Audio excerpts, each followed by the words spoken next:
Днес стоя пред вас не просто като пациент, а като човек, който е получил втори шанс. Шанс да види отново светлината, да повярва в доброто и да разбере колко силно може да топти човешкото сърце, когато около него има любов, грижа и надежда. Когато човек чуе диагнозата, която променя живота му, светът за миг спира. Всичко познато изчезва. Оставаш сам с въпросите, страха и безсилието.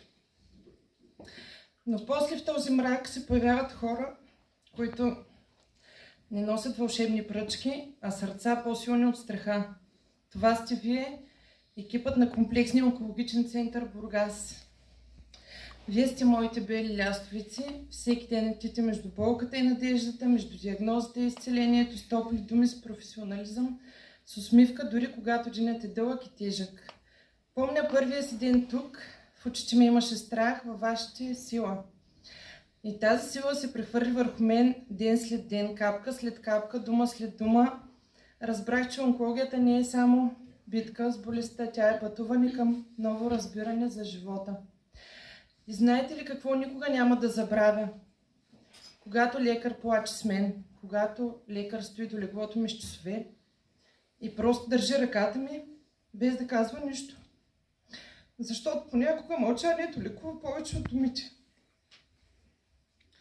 Когато лекар с усмивка и топлина казва: Креми, ако ти направим още една такава тежка операция, ще се превърнеш в шотландски боец.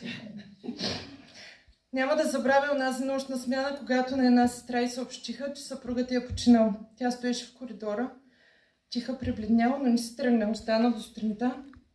Остана, за да се грижи за нас, хората, които дори не бяхме нейни близки, но които и бяхме поверени. Това не е просто професия, това е героизъм в тишина, в бяла униформа, в онзи миг, когато човек поставя болката си на страна, за да помогне на другия. И ще помня онзи лекар, който по време на преглед изведнъж пребледня и му прилуша. По-късно разбрах, че самият той се бори с сериозно заболяване.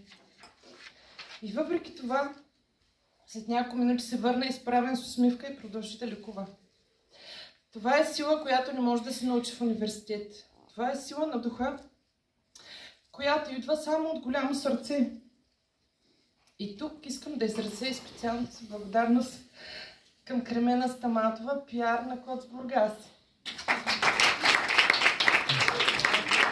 Тя е човекът, който с огромна енергия и всеотдайност успява да направи така, че доброто да се вижда и чува. Кремена е гласът, който свързва пациенти, лекари и обществото с обич, с усмивка и с човечност. Благодаря ти, Креми, че винаги намираш начин да покажеш, че зад всяко лечение стои не само професионализъм, а и сърце.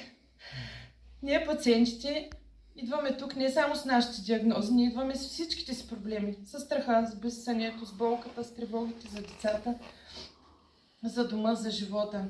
И вие ни посрещате с разбиране. Не само лекувате телата ни, но и успокоявате душите ни. Понякога една добра дума, едно докосване или дори една усмивка тежат повече от 1000 медикаменти. Такива мигове разбираш, че лекарите и сестрите не са просто част от болницата, те са сърцето й.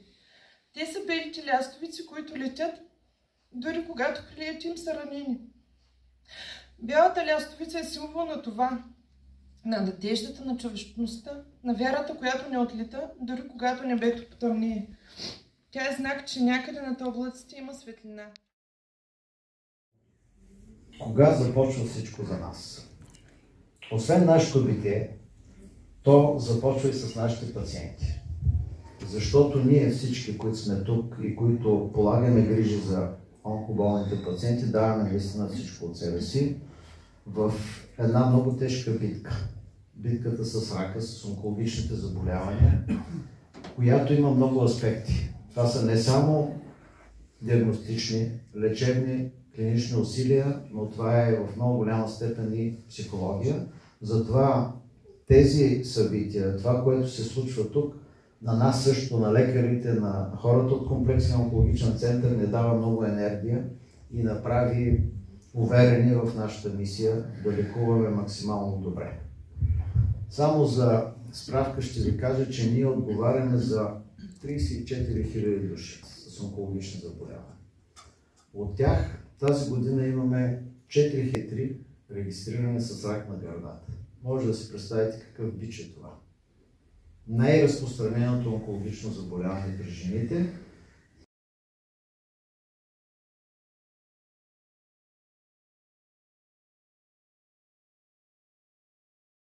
Да имаме още повече надежди и още повече вдъхновение.